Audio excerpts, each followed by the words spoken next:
Hello and welcome to Break Check. Today is a very special episode. We've got a guest with us, G2 Coach Satthew. Satthew, thank you so much for joining us, man. Yeah, no problem. Thanks for having me, man. Thanks for having me. Yes. All right. So many of us know Satthew as G2 Coach, but some of you may not know that G2 that Satthew has a very rich history as a pro player as well. And so I think the first thing that we're going to do with this podcast is we're just going to let Satthew give us a kind of a rundown of his background, maybe a little bit of info, how he got into being a pro, as his career as a player, some of the trials and tribulations maybe, and then maybe that transition from player to coach. A couple things that I do want to touch on before I let him have the floor. Satthew has run the gauntlet of promotion from RLRS to RLCS multiple times, which is no easy feat and definitely deserves some praise. So we're just going to turn this over to you. Man, you can start at the beginning. I know you've been playing at the competitive level for a long time at this point. And so, yeah, just give us some insight on some of those things and kind of introduce yourself. Yeah, no. Again, I'm Satthew. Started way back, when the game came out, a couple months after it came out because I didn't like it the first time I played it. Came back to it, played on PS4, played through all those RLCS qualifiers, started making moves. It was like season 2 or season 3. Whenever I was on That's Pretty Neat with Subbin and Squillis, almost made RLCS, and then from there I was like, okay, gotta stay on PC, gotta build up my PC, get a good PC, and try to make something out of this game. And then, eventually made it with Team Bread, AXB and Cypical, made RLRS, ran through that, made RLCS, did pretty well. Got dropped from SSG, well, Bread to SSG. Made it back with Afterthought to RLRS again. Ran through that again, made RLCS, became Sonics, finished 3rd season 9, and then 4th after regionals, and then got dropped from that and became a coach. That's funny. So that Sonic season, if you want to talk about that for a moment, I think, Yeah. a lot of people by that time were excited about Satthew and Shock and Dapper, and Dapper's got a long history in the scene as well. And, there's a lot of fans of the team, but I do think that you guys probably exceeded expectations.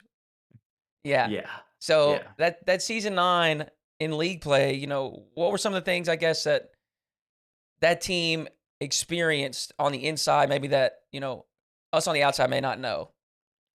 Yeah, no. I mean, like you said, we exceeded expectations, and from the get-go, expectations were last place or second to last place. That was like the preseason rankings by all the casters and the Right. community and like the teams in the league.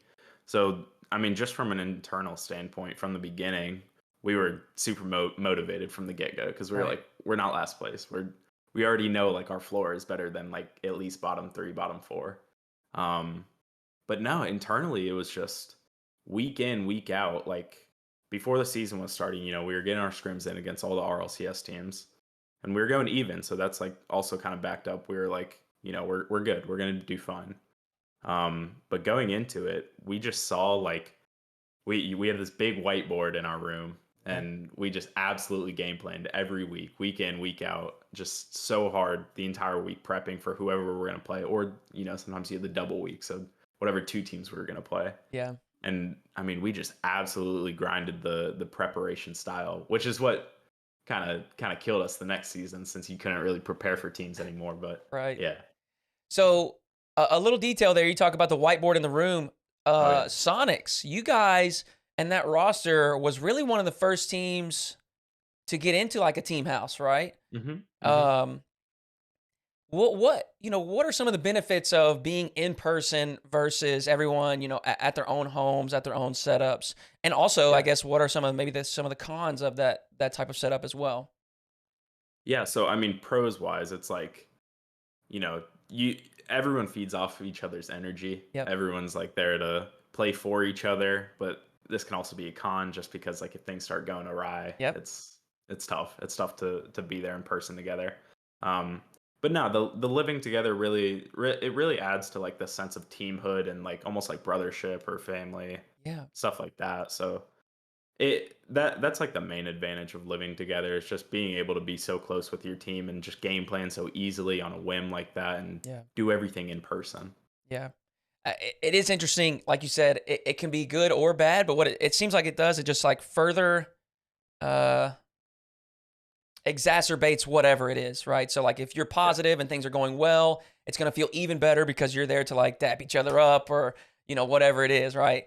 Yeah. But then on the flip side of that, if it doesn't go well and you're not able to maintain good energy, everybody's going to feel that because we're all present. So that is Yeah. interesting. We do see a lot more teams, not so much like the team house, but we're seeing that boot camp, right? And so that may be kind of like a perfect hybrid of you get to be in those environments together when it's important, like when we're playing, leading up to the event, preparation. But then everybody has that space away from each other too. So maybe that's I don't know, maybe that's the strategy that people are going to be taking. All right, so we'll go ahead and just kind of move into coaching G2. And the first thing that I'm curious about is just that player to coach transition and what are some of the factors that led you to that decision? Yeah, no. So, I had recently retired, decided to sub for SSG for like a Yeah. split because I was just like, might as well farm a couple more titles because I know that team was good and, and just be with the boys again because like it still had SIP on the roster and I'm good friends with Reddles and Arsenal and Chrome. So just be back with them. But like eventually it was like Chicago had hit me up and he was like, yo, we're potentially thinking of coach in the future. And I was like, say no more. Say And no more. it was a long process. I mean, Yeah. this was in the works for like many months, like over half a year, maybe even a year.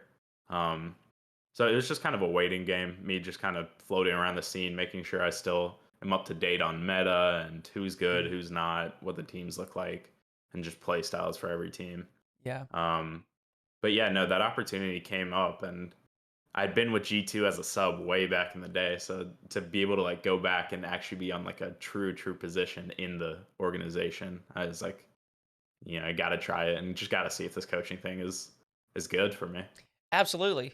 So I guess another thing that I want to talk about or hit on is I know that you had, and again, I'm on the outside, but from a community standpoint, you had a kind of a reputation for being a great leader, somebody that was helpful with the team environment, especially on the mentality side of things.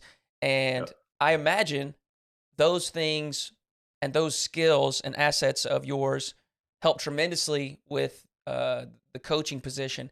Do you think that being a player and kind of being in those, now that you're coaching, you've been in the shoes of the people that you're helping. Do you think that those things are beneficial as a coach? And maybe going through some of those situations, do you think that you're better prepared to handle some of these situations as a coach?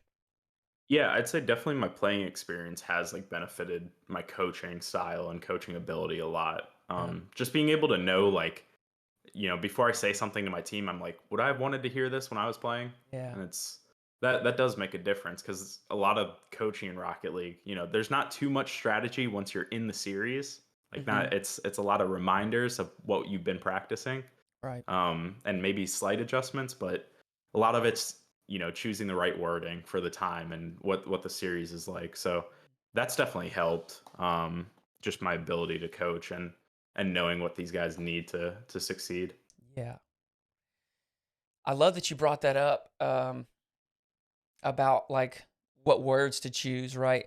And I Hmm. think in just a more broad scope is just social skills in general and Yeah. understanding that um, these emotions and these feelings that these players experience have a big impact on performance, Yeah. especially as a team. So that's really interesting to hear. Um, all right, so G2 is a team that I would say has a fairly unique approach, a fairly unique game Yeah. style, Yeah. and I'm sure it's different than most of the teams that you were involved in as a player. Hmm. And so, talk a little bit about that transition of like adjusting or adapting their Yeah. style, and then also Yeah. implementing some of your own. And what are some of those things that you guys focus on as a team? Yeah, no, that's a great question. I rarely get to touch on this with anyone. Um, I mean, from season 9, anyone who watched Sonics, we were the complete polar opposite of what Discipline. G2 is. It was very defensive, very little offense. It was just pure efficiency, Yeah. which G2 in the past at least has known to be lacking of. Mhm. Um, but if you go even further back and look at SSG, my bread and SSG roster, that was actually there were quite a few parallels with this current G2 roster. We weren't as fast or polished as them, but play like approach wise, we're kind of similar. Um, so honestly, it was kind of revisiting that bread and SSG mindset I had, Yeah. because we had a lot of good ideas there, and um, I was given this very polished roster of G2 with some slight inconsistencies and slight ways of thinking that could be improved. And so a lot of the stuff that they could improve on actually was stuff we focused on at SSG and Bread. So it's like a very simple transition. Um, so yeah, Sonics wise, not too much to translate from there. But Bread and SSG, which also is my favorite season because that was first season RLCS, and Yeah. that was like my team I built, or helped build at least, Yeah. and that it's been pretty seamless transitioning from that mindset to the current G2 style. That's awesome, man. I like to hear that. It's always a good thing when there's a fairly seamless transition and you don't have to go through too much of a Yeah, trial period. And so we'll kind of transition seamlessly to the next topic. uh, that was good. and we'll talk about the transition from Drees to Atomic. Mm, And yeah. so that is a change that was met with some backlash. A lot of people Hmm. from the community were not happy with it. Hmm. But I think we can look at this now and we understand this may be a long-term move, right? I think a lot of Hmm. people, and we see it with FaZe as well, Yep. where a team made a change and they didn't win the first regional and people are furious. But that Hmm. may not be the team's goal. The team's goal may be to raise that ceiling long term. And I'm, again, outside just speculating. But yeah, let's talk a little bit about that. Yeah. How do you, as a team, how do you go about the roster change kind of process? How do we get into that mindset? Hmm. What is that? And obviously, that's going to look different for every roster change. But how Yeah. do we land on Atomic? And then after that, we can touch on maybe some of the team composition differences between the Drees iteration and the Atomic iteration of G2 roster. Yeah, no. So, I mean, getting into that, like you said, it's different for every team. Every Hmm. team has a different scenario before making a roster change, and just completely different situations that they're in. With G2, it is before I even came into the roster. Drees had been their sub, um, and not necessarily like their first choice. Now, the kid was amazing. I mean, he Yep. he he was incredibly easy to work with. He constantly was trying to learn and trying to improve on his game, and he took like constructive criticism very well. He's very mature for his age, honestly.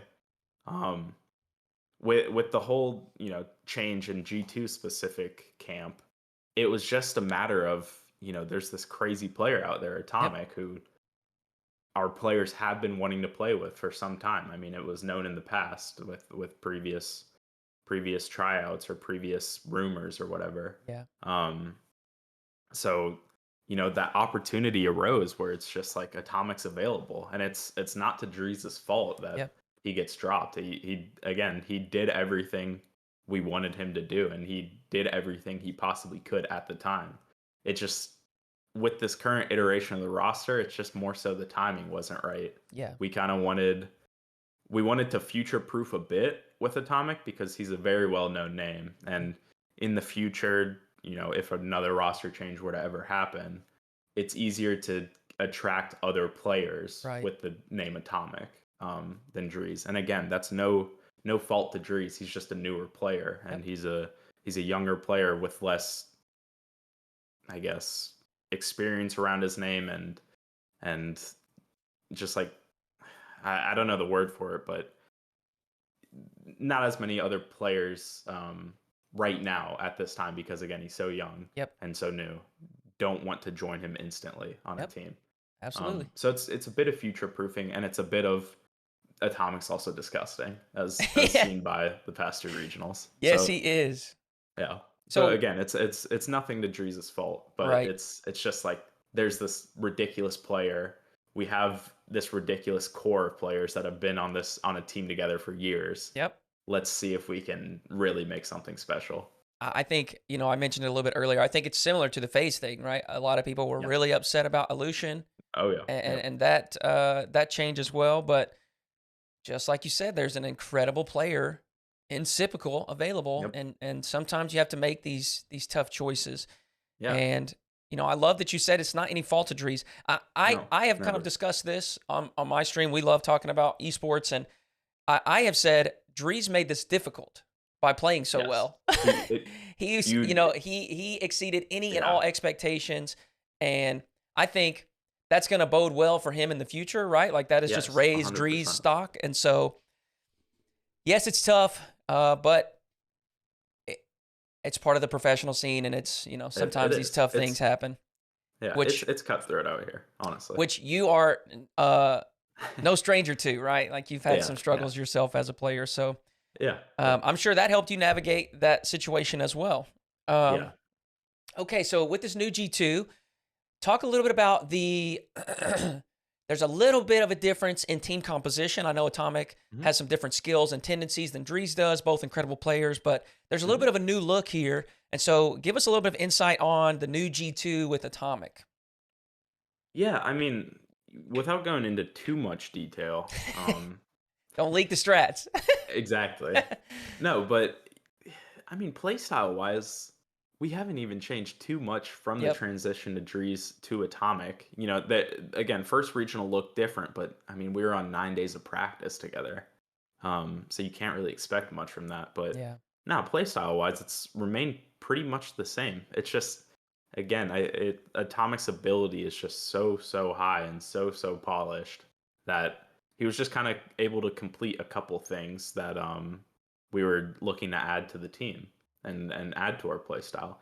And again, the kid's also super smart. Like Atomic's a brilliant mind in the game. You can see that with his like just mechanical creativity to begin with on the field, but off the field too. I mean, the dude's always looking to get better, and he's a grinder. So playstyle wise hasn't changed too much. It's just Atomic's been able to bring in a couple things, some moments of individual brilliance that the other two haven't weren't able to necessarily do all the time on their own. Yeah. It's just like it's another weapon that Yep. we already have.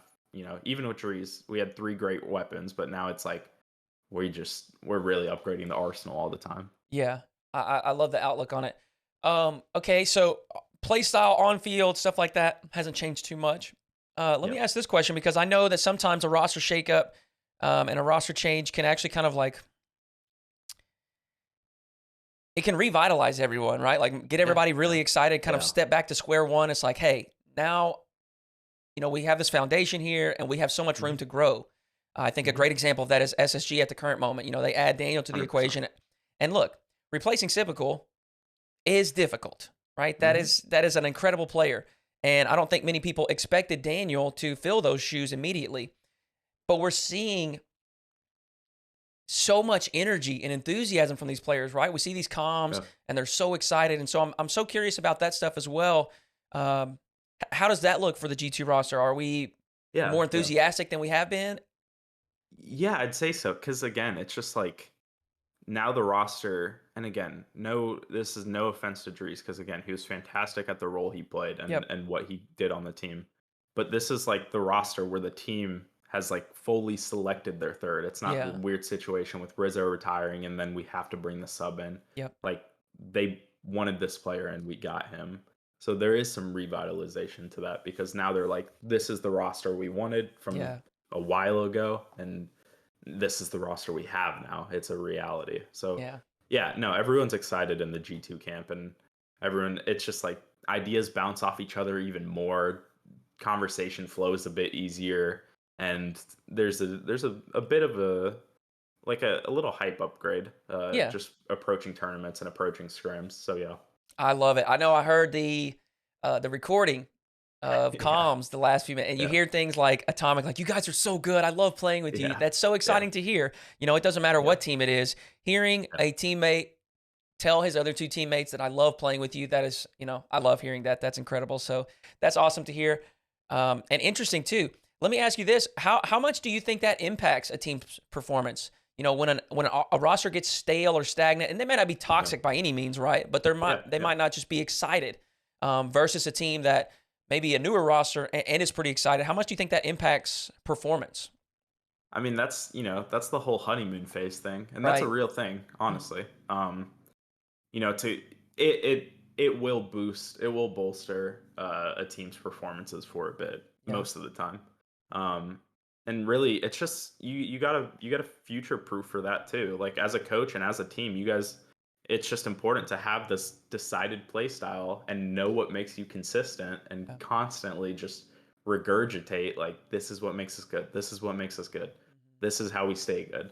And just making sure you have that fully laid out and it's detailed and it's something you can refer back to when things are going wrong.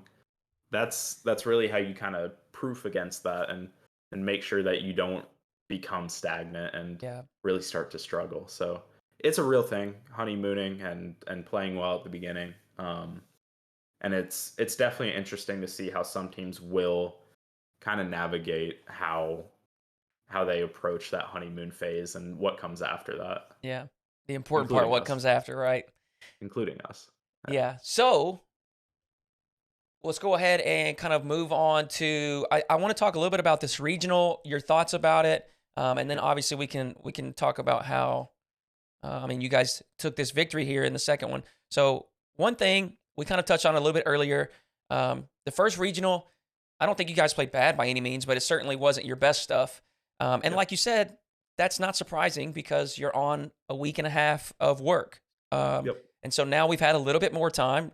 In all reality, in the grand scheme of things, you still haven't had much time to work on things. Like I'm sure you guys are still kind of getting acquainted with everything and whatever else. But we're already seeing uh, the potential that this roster has at the very least. So Hmm. this regional right here, is this kind of what you guys expected? Is this something where G2, you know, the players and you knew this could happen, you knew you could win this, but you thought maybe it would take more time, or maybe we had expectations like even in this first regional we can grab it. You know, what is kind of the mindset around this new roster and Yeah. results here up front? Yeah, no. So regarding the first regional, it honestly went as we expected. Maybe first day was shakier than we expected. Yeah, Um, but result wise, we were like, it's fine. Like this is growing pains. yeah, This most recent regional, honestly, I mean, we expected to do really well. In my head, it was like we are at least third, in this regional. And then I saw, just the last week of practice leading up to the regional. I was like, okay, maybe at least second then. yeah, Um, but no, the boys have done extremely well in just acclimating to Atomic acclimating to the team.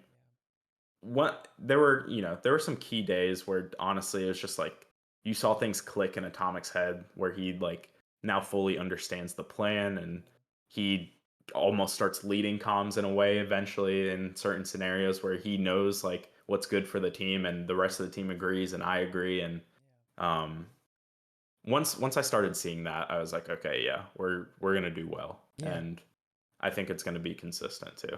That's exciting. So I do Yeah. want to talk a little bit about just the North American region within this Yeah. regional and within this split. So outside of G2 stuff, but we're seeing so Yep. forever we've had an extremely top heavy North American scene. Long time Hmm. ago we had the big three, right? Cloud9, G2, NRG. Yep. Space Station kind of added into the mix a little bit later. Then we see That's right. Envy, and then last Yep. season Rogue even steps up a little bit with First Killer. And so we Hmm. had, 4 or 5 teams that are very competitive, but after that, not many teams are punching up, right? No. And we're seeing that slowly increase. We've had the addition of the South American roster True Neutral or Yep. Complexity join, and that adds a little bit of depth. We've now seen V1 pick up Beast Mode, add a little bit of Yep. depth. That pickup knocked Gimmick out to another roster, and now Oxygen, they're popping Hmm. off. We see Yep. the addition of Aqua into the league with Rogue, and now they're doing well. And so Yep. something that NA has been missing for a long time is a little bit of competition from that 7 through 12 area. We Yeah. see Europe, and it's chaos. The Yeah. team, Queso, was the last team to make it into the event. They were 8th place in the close qual, and they take the event. We don't have that kind of stuff in North America, but I think we're getting there. And I want to hear your opinion and input about these rosters like XSET or Rogue or Oxygen and V1 or even Ghost. You know, how do we feel about those teams? What does it look like in scrims? Do you think they're making strides towards kind of, I don't want to say establishing themselves as a top 5, top 6 team, but maybe getting to where we can punch up a little bit, take some series, take some games off those teams? Yeah, I mean, especially like with the likes of Oxygen and V1 specifically. I mean, those two teams are really good. Yeah. Just the addition of, well, Oxygen case, they bring in more experience to a young team. V1's case, they bring in a young player into a more experienced team. Yeah. So in both cases, I think we just kind of needed that talent to settle a little bit. Even on the top level, I think we needed certain players to go to certain places to really solidify NA's top, and then the same, like a couple of those players that were moved just fall a little bit to the V1s, to the Oxygens, to the any team down there. So NA's just kind of needed to shuffle a little bit, bring in some new talent, and I think we are approaching a more consistent 6th through 12th place teams. There's still some work to do. I think there's a couple things Oxygen still falls short of. I mean, heck, even the best of 7 reverse sweep against SSG, they should have closed that out, but that's inexperience. And again, they'll need more time. And same with V1, they'll need more time because they should have done much better the second regional than they did the previous one. Yeah.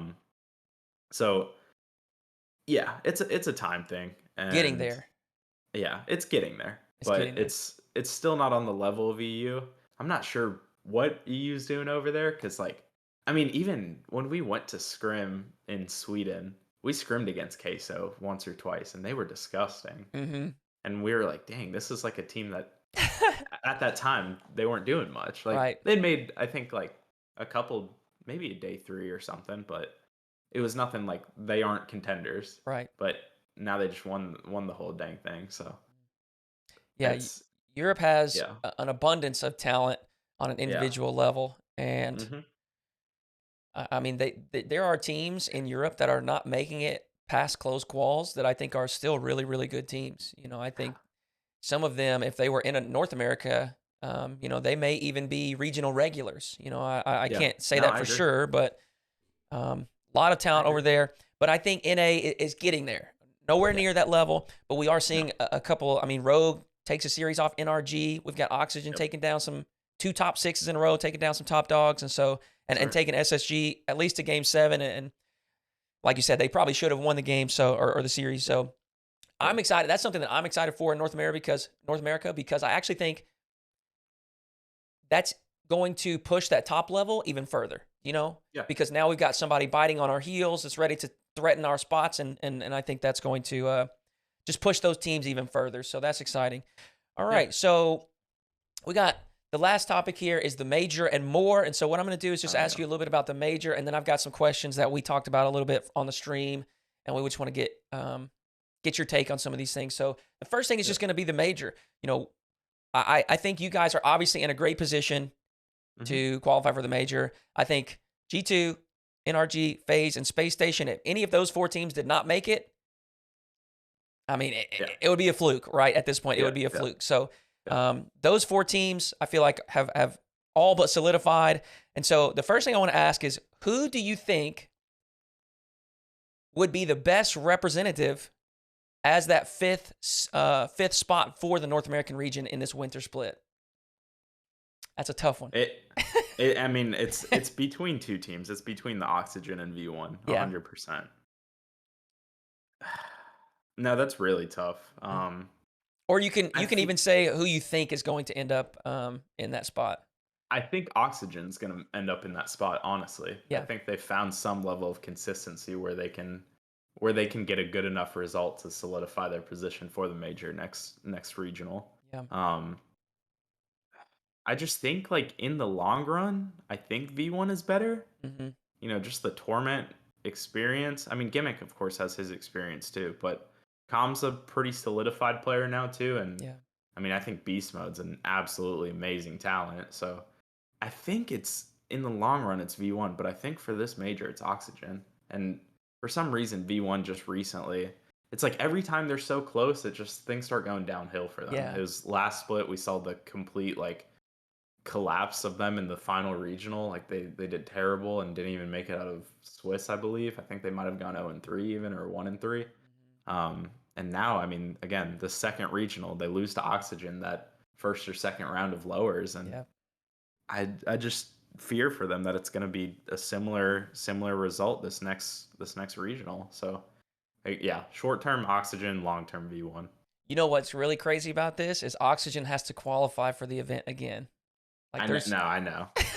well, It makes me rethink like even the format of I this whole know thing, because like maybe qualification should also be based on last three events, their just last like three seeding is. is top 8, top 6, top 6.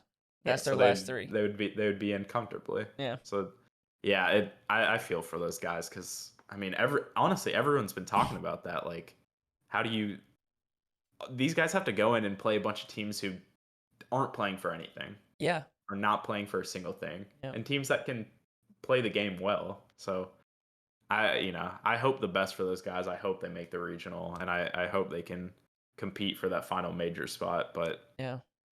It's that's tough. cutthroat. I wouldn't I wouldn't want my team in there. That's for sure. Yeah. That close qual, man, it is It's chaotic, cutthroat. yeah It is tough. yeah Okay, and so for the major for G2, yeah we look back at the fall major, and I don't, yeah again, I don't think it's a poor performance, but I know yeah. it's not up to the standards that you guys have set for yourself. And so, what are we looking at when we are heading into this winter major, provided that Mhm. things go as planned and we do well in this third regional, and we're in there? What are we looking for? What is the goal? What is the expectations in this winter major? What are we thinking as a team with this new roster with Atomic? I mean, it's in my head. It's like for this major, it's like we're aiming for that top three-ish spot, because it's same format, so you can get third. So it's Yeah, like that's our like minimum in my eyes. It's like we should shoot for that, and you know anything. I mean, no, we should shoot for winning, obviously. right. Um, and I think we can win. I think like Hmm. with more time and just more practice as a roster, I 100% like fully believe in my mind we're the best team in the world. Um, but it'll take some time, and the major is quickly approaching, so we still won't have too much time as a roster. But I think like shooting for that top three spot just for this major is a good benchmark as Yeah. we just mature as a roster. Yeah, I love that. So I'll jump into some just random questions after this, but I do want to ask, how do you feel about some of these teams from these emerging regions, Mm, specifically SRG?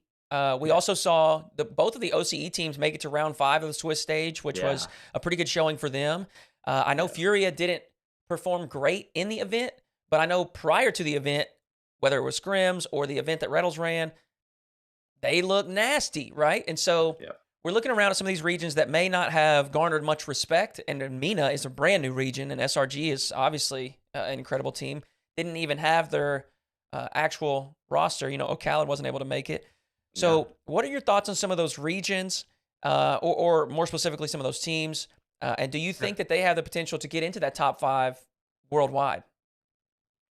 100% SRG does in Yeah. my head. I mean that team's very very good, and they're very polished. I mean they had a lot of practice in the past against European teams. They had good results at one point, so I think that team definitely has 100% a good shot at being in that top five. Um, Beyond that, I still sometimes the Oceanic region I think does benefit from the fact that just they kind of play off of, I guess, other teams being uncomfortable at LAN, because I do think their ability is still a little bit lower than every other region. I think Renegades are very good.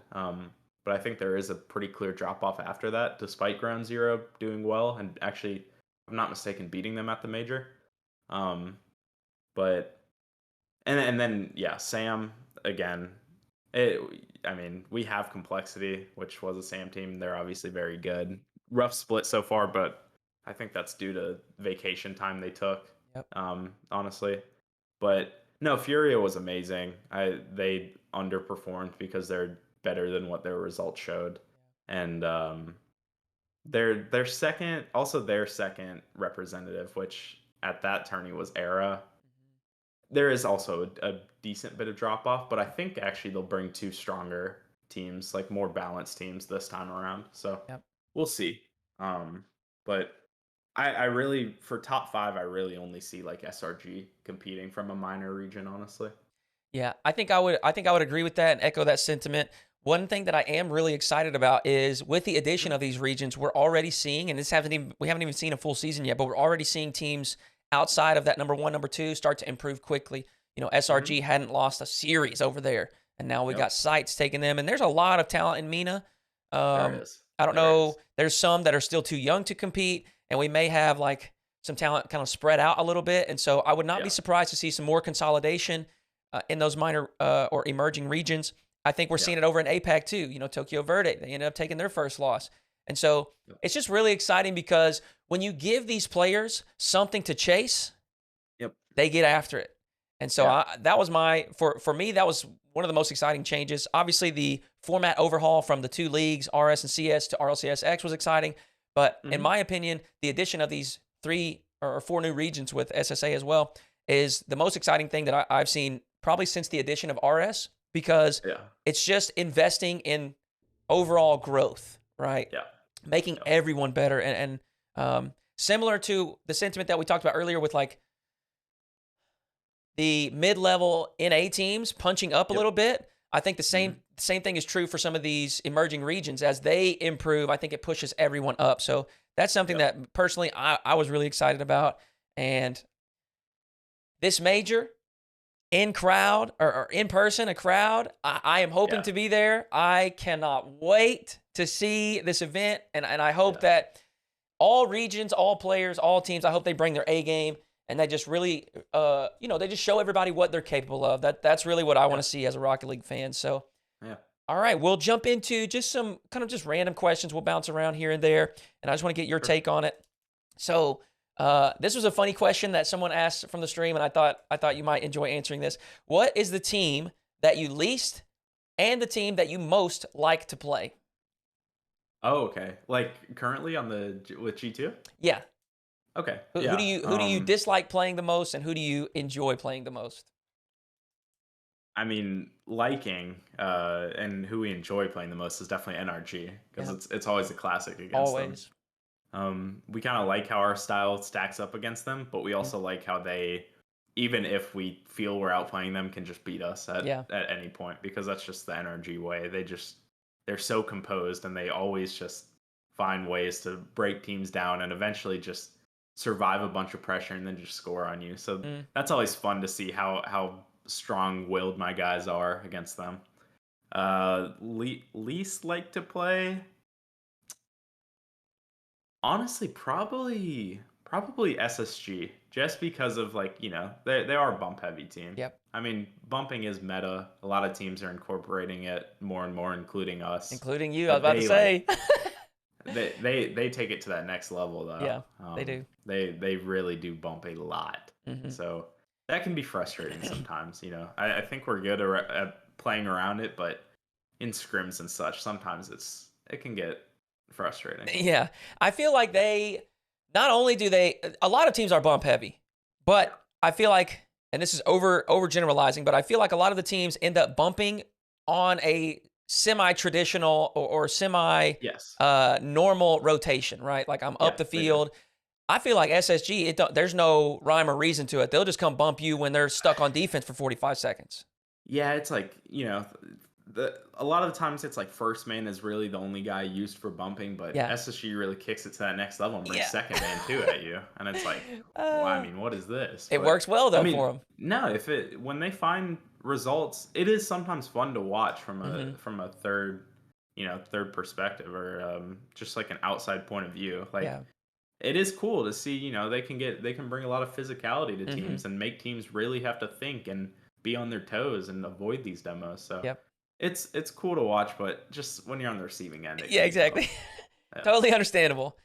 Yeah. Okay, so this is I've got two or three questions here that kind of tie together and Sure. or topics, I guess, and I want to touch on these. So one thing is just managing expectations slash Hmm. team confidence and mentality towards competition in general. Hmm. How can you help navigate that for the players? Because again, outsider here, but I imagine that is a very big part of being a professional, right? It's not just your ability on the field, but it's also your ability to handle tough losses, handle tough situations, handle wins at Yeah. certain times. And so, how do you guys manage that? And is there anything that maybe you can give us tips? I guess. Yeah. Yeah. Yeah, so I mean, to begin, again, I was gifted a roster that is super polished in these areas already to begin Hmm. with. They take losses well. They let steam blow off and then they talk about their losses. Yeah. We go over what went wrong, what the other team was doing to kind of just counter us and how we should have responded to it.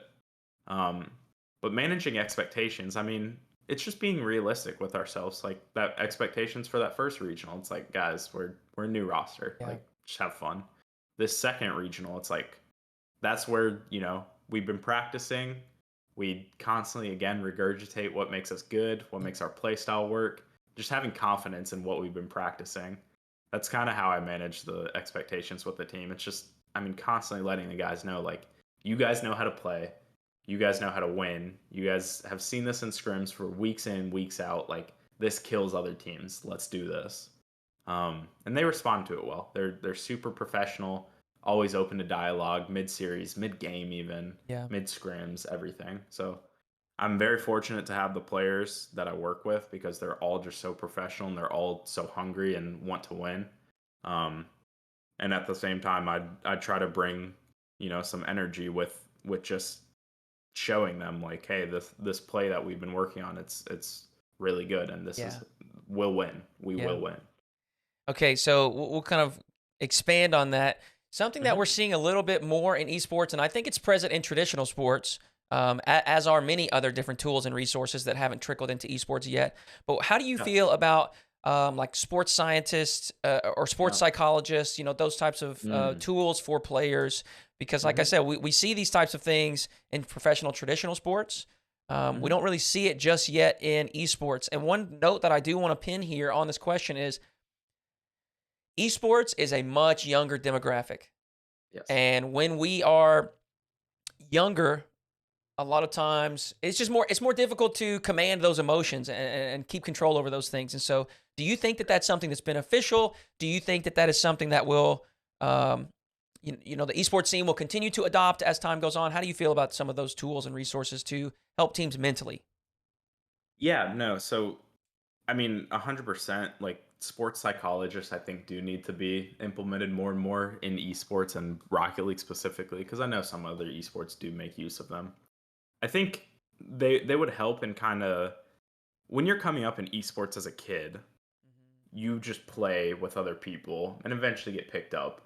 You never really have that like strong, or many players don't have that strong role model to follow or Yeah. leader. Like Yep. you don't have coaches Yep. constantly throughout your career. It's only once you're on a team. Um, so to make up for the lack of that, I think psychologists come in and help. But I do hope that just as we go further and further down, like into the bubble scenes and stuff, we do continue to bring in new coaches that are strong role models and really try to lead these kids in the right direction. Because if you do approach the esports scene with a pretty immature mindset, it can cause so many issues for you, your team, Yeah. your future in the game. Yep. Um, so yeah, I think the implementation of sports psychology is huge. Um, I think we're also seeing a little bit of analytics. It's kind of tough in Rocket League. I do some stuff internally because that's also like what I'm in school for. So like I want to try to combine the two Yeah. and really try to see how like what's that extra step I can do to try to make my team even better. Yeah. And just like, approach normally qualitative decisions with some quantitative data. Um, so I think analytics is also on its way in. It's already a huge thing in CS:GO and stuff. Yep. Rocket League, people really do have to navigate how do we actually quantify a bunch of this stuff because it's also free flowing, just like soccer. Yeah. Like soccer is a game that's super hard to be analytical, and hockey can be too. So I think that will add to the esport a lot, and yeah, I think those two things are like the big priorities for Rocket League right now. I love that, man. I am right there with you. I think it's super important. I think even if you step a little bit away from like the competitive mentality, just you mentioned a mentor, a coach, just having Yeah. people there that can help you navigate. Because look, hmm these kids are 13, 14, 15 years old, and sometimes they have tens of thousands of followers they have a massive Yep. audience. Dude, I am very grateful that I did not have thousands of people watching when I was 13, 14 years old because I'm Yeah. so immature. I just don't know anything yet. And so I Yeah. think, like you said, a role model, mentor, I think that stuff is so, so important. Just hmm navigating all of it because it is, something I said, and it's so harsh, but it is true.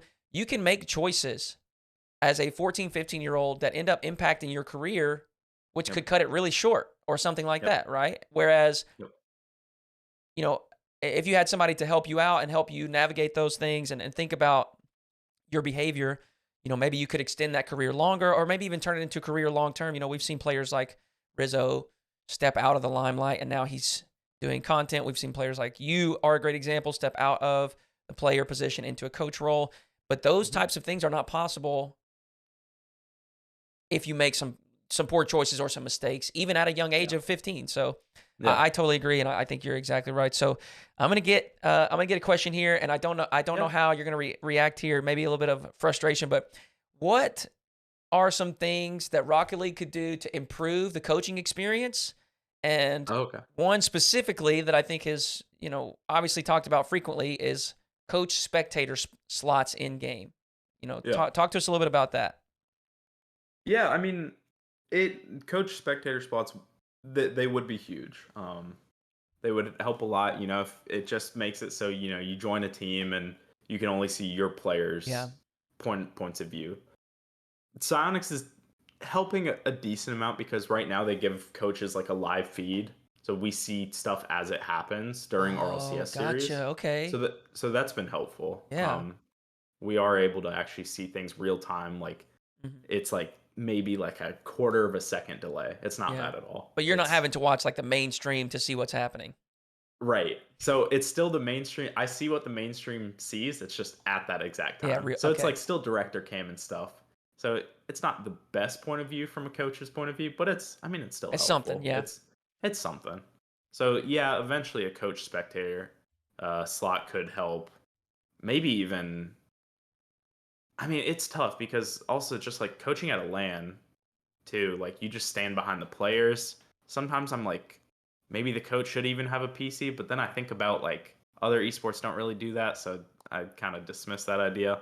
But nah, just that coach spectator slot is really the only thing I see really improving a Yeah. coach's experience in Rocket League. I think if the coach had a spectator slot, Yeah. that computer that you mentioned, that may be super helpful. And I want to say, just because other esports don't do it, I Yeah. don't think that makes it a bad suggestion. Something that Yeah. we talk about a lot is like sometimes we get some extreme or ridiculous feedback from the community, right? Sometimes we go crazy, but a lot of it does come from a good place and it sparks some progress, in my opinion. So I love hearing Yeah. those ideas. I think that's a great idea. Yeah. Again, especially if you had a spectator slot and you can kind of bounce around between your players and see what's going on from their Yeah. POV. That'd be pretty Just sick. treat it like scrims almost is Exactly. the big thing. Yeah. Yep. All right. I got a couple more questions here. One Yeah. is, what is the game plan for preparation for major, and does that Yeah. differ, or is that any different than each regional that we're doing throughout the split? Um, it doesn't differ too much. I mean, it's still just always working on our play because again, now with the new format, you don't know who you're playing going in for the most part. It's Yeah. just it happens as it does. So it's more important to focus on your own team's play style and Hmm. making sure it can beat a wide variety of teams, and for those teams it can't beat, what adjustments you can make. So Right. it's still just working on that every day. Um, Seeing the EU and OCE and SAM and Asia and MENA teams, and just playing against them whenever they come to boot camp. Yeah. We're kind of navigating. Boot camp last time was kind of meh in Sweden, so we're navigating how do we make it better this time. Yeah. Like how long do we make it? When do we get there? What do we do at the boot camp? How much do we practice at the boot camp? Stuff like that. So we're still navigating some of those decisions that are kind of major specific, but for the most part, play style and gameplay wise, it's same old, same old. Yep. Just stick to what you know. Yeah. Okay, last one. Sure. This one's kind of fun. I feel like the Okay. discussion has just started about this type of stuff. Oh. So Ooh. we've had. Go ahead. No, no, no. We've I feel had like I know where this is going. Maybe. maybe we've had team decals now for a while, Okay. and as of recently, people are starting to be vocal about how they believe players should wear those decals. Oh. Okay. And so, Yeah. from your perspective, actually, I tell you what, I'll give you my perspective, and then we'll listen to Yeah. yours as well. Yeah. So, Yeah. Yeah. there's been this discussion about should players be forced to wear the decals, whether that is by Psionics or their own organizations. And my Mhm. stance on it was that I would love to see it. I think it would further legitimize the esport. I think it's just going to look Mhm. good. But Mhm. I do recognize and understand that players feel more comfortable in certain cars, and I get it. There are people out there that think it's silly. There are people out there that say it's placebo, it's not Mhm. real, blah blah blah. But it is real in their minds, and it makes sense. And so my stance was that as much as I would love to see it, I want the players performing at the best that they possibly can. Yeah. But I heard a wonderful argument, a wonderful discussion point on the First Touch podcast. Johnny Mhm. Boy joined Roll Diz, Daz, and T Bates, and they were discussing the same topic. And Johnny Boy mentioned how ultimately the esport is to create a spectacle, to create a show. And he said, if we function with the logic of player performance priority first at all times, then we also wouldn't have lands because Yep. players don't perform better on a system that's not theirs. They don't perform better in that environment, but we do it because it puts on a great show and it puts on a Yeah. spectacle. And so Yeah. when I heard that, I thought, you know what? That actually makes perfect sense. And Yeah. that is exactly the same kind of situation that we're looking here with this team decal. And I Mhm. do kind of feel like I've shifted a little bit in my stance. And I think that maybe players should be wearing those decals. But I want to hear yours. What Okay. do you feel about it? Yeah. No. So with that, like as a player, at least there were I like what you said is true. Like there were cars I felt good in. There were cars I absolutely could not play in Oh, yeah. because they felt heavy. Hmm. It's I don't know how to explain it, but they just felt heavy. Yep. And it's real. Um, If it's real in your it's head, it's real. real. Yeah, it's real. Yeah. Something like that. So yeah, no, I completely understand what Johnny Boy's saying though, and I agree. Like it is a spectacle. However, I think there's a solution where it's best of both worlds, and that's just Mm, forced, director or yeah. spectator view, like forced decals, Yep. and they have the technology for that. I don't think this is super difficult to do. I'm pretty sure they could figure it out. So that's just, I mean, why not get best of both worlds? You get the show, the spectacle part of it, and the players don't feel like crap if they, are playing on decals that they don't like to wear. Yeah, I love that. I think that is the ideal solution because then you have your players playing at the Yeah. best of their ability with with no mental blocks of any type. But you also have the crowd that is getting Yeah. the best experience possible visually. And the thing that's wonderful is we're Yeah. in esports where it's like we have, like you said, we have the technology Yep. to make that happen. So I think I agree with Yeah. that. I would love to see that. If I had to choose one though, it would 100% be towards the players, Yeah, just because overall spectacle still is the gameplay yeah. and what people are doing on the field. I So feel it. Another interesting thing is some people talk about wanting to allow these players like creative freedom. They like to see what mm, car designs and what come up. I don't mm, feel like that holds a lot of weight in the discussion or in the argument or debate, but it is an yep. interesting thing. And then we see, we see Miss tweeting about, uh, you know, all these games this weekend and still not a single car that I want to copy. So that's Yeah. an interesting part of it. But man, Satthew, thank you so much for dedicating some time to talk with us this morning. Thank you for sharing some insight as a player, as a coach. I appreciate you tremendously. Yeah, no problem. Thanks for And having me. hey, wish G2 the best of luck. Excited Yeah, to watch you guys continue to perform and improve. appreciate that, man. Thank you so much. All right. We will catch you guys next week. See ya.